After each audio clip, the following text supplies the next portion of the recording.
À 10h15 le 31 mars 1944, le sous-lieutenant Owen John Baggett est suspendu dans son harnais de parachute à 4500 mètres au-dessus de la jungle birmane, saignant de blessures d'éclats d'obus, regardant un chasseur Mitsubishi A6M revenir vers lui avec ses mitrailleuses pointées sur sa poitrine.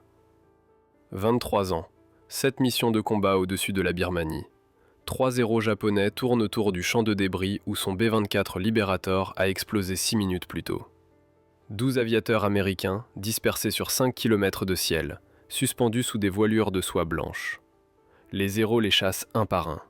Cet espace aérien appartient au Japon. La campagne de Birmanie traverse sa phase la plus sanglante. Les forces alliées perdent en moyenne 43 appareils par semaine sur ce théâtre d'opération. L'armée de l'air japonaise abat les équipages en parachute comme pratique standard. Aucun tribunal pour crimes de guerre n'existe encore. Aucune application de la Convention de Genève sur le théâtre Chine, Birmanie, Inde. La jungle en contrebas ne recèle aucune équipe de secours, aucune force amie, rien que 200 km de crêtes montagneuses contrôlées par l'infanterie japonaise. Owen Baggett a grandi à Graham, au Texas. Son père tenait un magasin de mercerie sur Oak Street. Owen pompait de l'essence dans une station Magnolia avant la guerre, 70 cents de l'heure, économisant assez pour prendre des leçons de pilotage à l'aéroport municipal de Graham. Il s'est engagé dans les forces aériennes de l'armée 3 semaines après Pearl Harbor. Formé à Ellington Field près de Houston, il a été recalé de la formation de pilote de chasse parce que sa vue testait une ligne en dessous des exigences. Ils l'ont affecté au bombardier à la place. Il voulait chasser les chasseurs japonais dans un P-40 Warhawk. Maintenant, il a sa chance. Armé d'un pistolet Colt M 1911A1 et sans avion, la situation stratégique n'offre aucun espoir. La 10e force aérienne opère depuis des pistes primitives taillées dans les plantations de thé indiennes. Les lignes d'approvisionnement s'étendent sur 11 000 km depuis les États-Unis. Les pièces de rechange arrivent par mer à Calcutta, puis par rail jusqu'en Assam, puis par camion à travers l'Himalaya, si les camions survivent au trajet. Les Japonais contrôlent l'espace aérien birman avec 4 groupes de chasse, environ 140 appareils, des pilotes vétérans qui ont fait leurs armes au-dessus de la Chine. Ils abattent tout ce qui vole. Le bombardier d'Owen transportait 10 hommes ce matin. 5 officiers, 5 hommes du rang. Leur mission ciblait le pont ferroviaire de Mandalay, partie de la ligne d'approvisionnement japonaise alimentant les troupes en Inde. Ils n'ont jamais atteint l'objectif. Les héros les ont interceptés à 65 km. Ont attaqué depuis le soleil, les obus de canon déchirant la peau d'aluminium comme du papier. Le moteur numéro 3 a pris feu en premier, puis le numéro 2. Le pilote a donné l'ordre d'évacuation à 3000 mètres. Owen a sauté depuis le poste de mitrailleur de flanc, a tiré sur sa poignée d'ouverture, a flotté vers l'enfer. Le 0 de tête effectue sa première passe de tir sur le sergent-chef Harold Thompson, le mitrailleur de queue. Thompson pend à 400 mètres sur la gauche d'Owen. Le 0 approche par derrière, se rapproche à 30 mètres, ouvre le feu avec ses 2 mitrailleuses de 7,7 mm. Les traçantes cousent la voilure du parachute de Thompson. La soie se déchire. Thompson accélère vers le bas, tournoyant, hurlant. 3300 mètres jusqu'à l'impact. Le 0 redresse, vire à droite, sélectionne sa prochaine cible. Owen vérifie ses blessures. Des éclats d'obus ont pénétré sa cuisse gauche pendant la spirale mortelle du bombardier avant qu'il ne saute. Le sang trempe sa combinaison de vol, chaud et collant. Sa main droite agrippe les suspentes du parachute. Sa main gauche se déplace vers l'étui à sa hanche, trouve la crosse du pistolet, le laisse dans l'étui. Pas encore. Le 0 remonte en altitude, se positionnant pour une autre passe. Le Mitsubishi A6M a un plafond opérationnel de 10 000 mètres. Vitesse maximale, 534 km/h. Autonomie, 3000 km. 2 canons de 20 mm dans les ailes. 2 mitrailleuses de 7,7 mm dans le nez. Protection blindée, aucune. Protection du pilote, aucune. Le 0 échange la défense contre la maniabilité. Tourne plus serré que n'importe quel chasseur allié. Monte plus vite. Combat plus longtemps, mais il brûle quand il est touché. Les réservoirs de carburant manquent de protection auto-obturante. Une bonne rafale les enflamme. Owen sait cela. Chaque briefing le martèle. Les 0 brûlent facilement. Visez les réservoirs. Visez le moteur. Mais ces briefings supposaient qu'il tirerait depuis une tourelle de bombardier, ou les mitrailleuses d'ailes d'un chasseur, pas un pistolet, en tombant dans le vide. La température à 4500 mètres est de moins 11 degrés Celsius. La veste de vol en cuir d'Owen fournit une isolation minimale. Son souffle forme des cristaux de glace. Ses mains se raidissent. La blessure d'éclat d'obus pulse à chaque battement de cœur. La perte de sang lui donne le vertige. La jungle en contrebas ressemble à un tapis vert, distante et indifférente. Le deuxième zéro attaque le lieutenant James Miller, le copilote. Miller dérive à 800 mètres de vent, descendant plus vite parce que son parachute a été endommagé lors du déploiement. Le zéro approche de face cette fois, tirant à 300 mètres. L'angle est mauvais. La plupart des balles manquent. 2 balles traversent la poitrine de Miller. Son corps devient mou dans le harnais, descendant toujours, déjà mort. Le zéro ne vérifie pas, il sait. Owen compte l'ennemi. 3-0. 9 parachutes américains encore dans les airs. Maintenant 8. Mathématiques simples. Les zéros tueront tout le monde à moins que quelque chose ne change. Son M1911 contient 7 cartouches dans le chargeur. Une dans la chambre, 8 coups au total. Portée efficace contre une cible humaine, 50 mètres. Portée efficace contre un aéronef, 0. Les forces aériennes de l'armée lui ont délivré ce pistolet pour la survie au sol, pour signaler les sauveteurs, pour se défendre contre les animaux sauvages. Personne n'a mentionné le combat aérien. Si vous voulez voir comment la situation désespérée d'Owen Baggett s'est terminée, veuillez appuyer sur le bouton j'aime. Cela nous aide à partager plus d'histoires oubliées comme celle-ci. Veuillez vous abonner si vous n'avez pas déjà fait. Revenons à Owen. Owen prend une décision qui défie tout instinct de survie. Il se laisse aller dans son harnais. Sa tête tombe en avant sur sa poitrine. Ses bras pendent mollement. Ses jambes restent immobiles. Il devient un cadavre, pré-tué, ne valant pas les munitions. La blessure d'éclat d'obus rend cela convaincant. Le sang goutte de sa combinaison de vol, visible contre la soie blanche du parachute. Il ressemble aux autres. Il a l'air mort. Le zéro se rapproche à 70 mètres. Le pilote vérifie son viseur, le doigt sur la détente. Puis il hésite. L'Américain semble déjà sans vie. Le parachute ne montre aucune oscillation, aucune manœuvre de direction. Peut-être qu'un autre zéro a déjà touché celui-ci. Peut-être que l'explosion du bombardier l'a tué. Le pilote décide de vérifier visuellement avant de gaspiller des munitions. Il réduit encore les gaz, diminue la vitesse à 150 km/h, juste au-dessus de la vitesse de décrochage. Il fait coulisser sa verrière pour une meilleure visibilité. Le souffle d'air rugit devant son cockpit. Il vire doucement à gauche, se plaçant à côté du parachute, décalé de 10 mètres. Il veut voir le visage de l'Américain. Confirmer l'élimination. Passer au suivant. Owen calcule parfaitement le moment. Il lève la tête lentement, ne bougeant que le cou. Sa main droite traverse son corps vers l'étui sur sa hanche gauche. Le zéro glisse en position, assez près pour voir le casque de vol en cuir du pilote, ses lunettes, l'expression de légère curiosité sur son visage. Owen dégaine le M1911A1 d'un mouvement fluide. Le pistolet pèse 1 kg 100 g. Longueur du canon 12,7 cm. Vitesse initiale 253 mètres par seconde. Calibre 45 ACP. 7 cartouches dans le chargeur, une chambrée, sécurité désengagée parce qu'il l'a abaissée pendant le dégainage. Le pilote japonais voit le mouvement. Ses yeux s'écarquillent. Sa main atteint la manette des gaz, la pousse en avant. Le zéro commence à accélérer. Trop lent. Trop tard. Owen étend son bras tout droit. Pas le temps de viser correctement. Aucun moyen d'adopter une position de tir correcte en étant suspendu dans un harnais de parachute. Il pointe le pistolet vers le cockpit, compense la dérive du vent, anticipe la cible par instinct. Le zéro remplit sa vision à 10 mètres, assez près pour sentir les gaz d'échappement du moteur, assez près pour voir l'insigne du soleil levant rouge sur le fuselage. Il tire. Le premier coup traverse la verrière ouverte du zéro, manque la tête du pilote de quelques centimètres, ressort de l'autre côté. Le pilote tressaille, vire brutalement à droite. Owen suit le mouvement, tire à nouveau. Le deuxième coup touche le cadre de la verrière, ricoche, des fragments se logent dans l'épaule du pilote. Le pilote crie, perd sa concentration pendant une demi-seconde. Owen tire le troisième coup. Cette balle entre dans le cockpit ouvert, parcourt 70 cm, frappe le pilote à la tête juste derrière son oreille droite. Le pilote s'affaisse en avant contre le manche. Le nez du zéro pique. L'appareil entre dans un piqué non commandé. Owen tire son quatrième coup sur le capot moteur, visant le réservoir de carburant. La balle pénètre l'aluminium fin, ne trouve rien de critique, ressort proprement, mais cela n'a pas d'importance. Le pilote est mort ou inconscient, et un zéro sans pilote devient une pierre tombale avec des ailes. L'appareil part en vrille à gauche, piquant plus fort, accélérant vers la jungle en contrebas.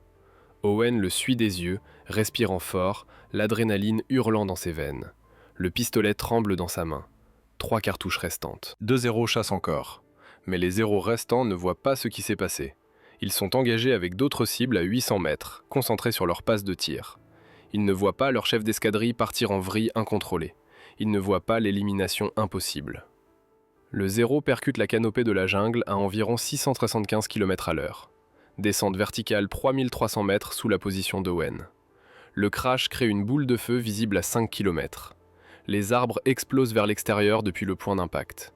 Le carburant s'enflamme, envoyant de la fumée noire dans le ciel matinal. Owen rengaine son pistolet. Sa main tremble. Son souffle vient par halètements saccadés. L'air froid brûle ses poumons. La blessure d'éclat d'obus pulse de douleur. Il regarde autour de lui, évaluant. 6 parachutes américains descendent encore. 2 zéros tournent encore. Ses chances se sont marginalement améliorées, de mort certaine à simplement mort probable. Les zéros restants complètent leurs attaques sur 2 autres membres d'équipage. Le lieutenant David Parker, le navigateur, reçoit des balles dans les 2 poumons, meurt en s'étouffant dans son sang à 2400 mètres. Le sergent-chef William Hayes, le mécanicien, reçoit une rafale dans l'abdomen, se vide de son sang pendant la descente, son cadavre atterrissant dans la jungle 20 minutes plus tard. 5 Américains atteignent le sol vivant. Owen atterrit dans une jungle à triple canopée, à 5 km du site du crash du bombardier. Il libère son harnais de parachute, s'effondre contre un tech, examine ses blessures. Les éclats ont déchiré le muscle, manqué l'os, saignant mais gérable.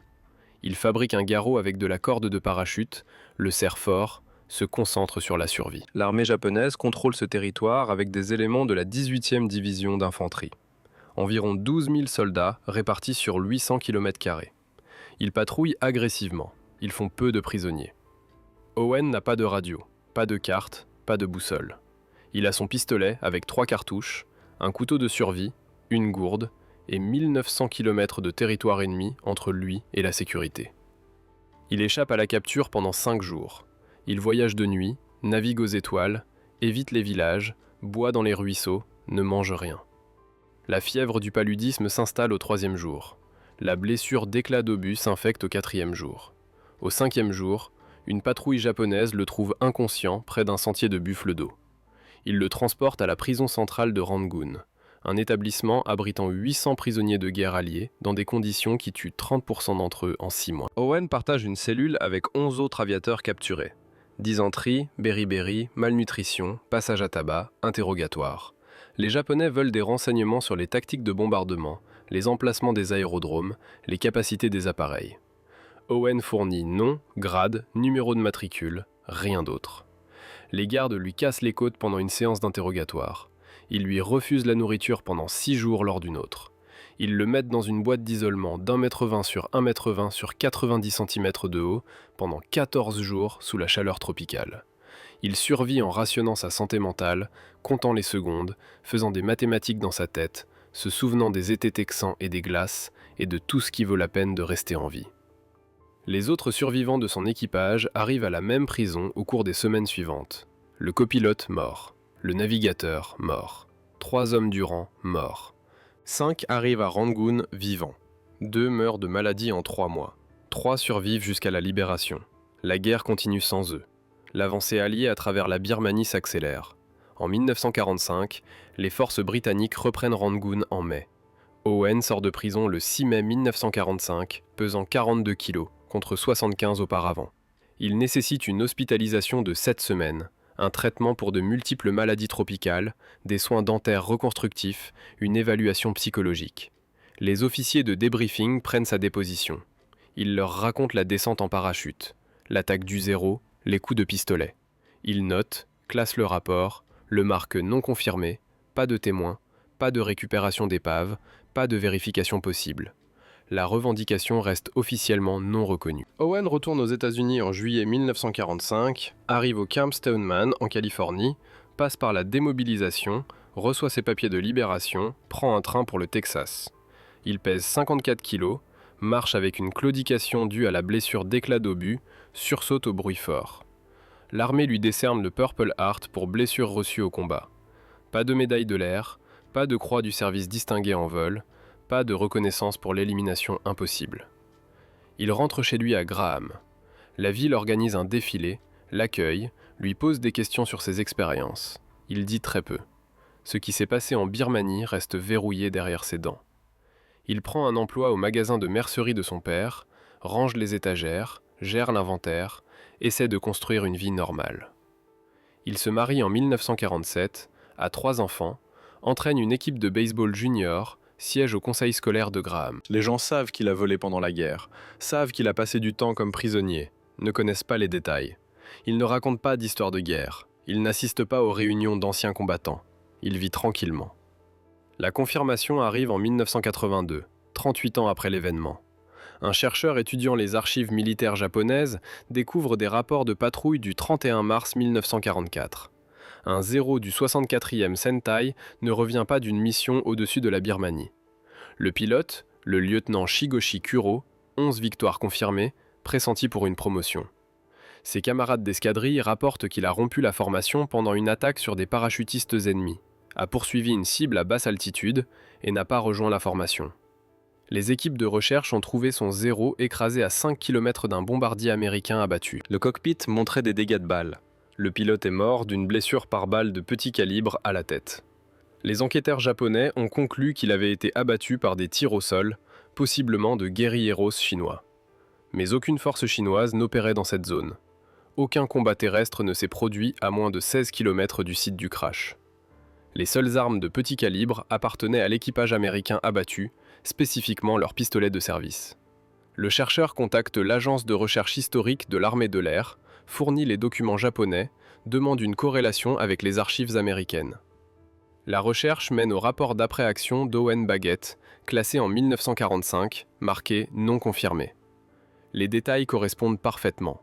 La date, le lieu, les circonstances, le résultat.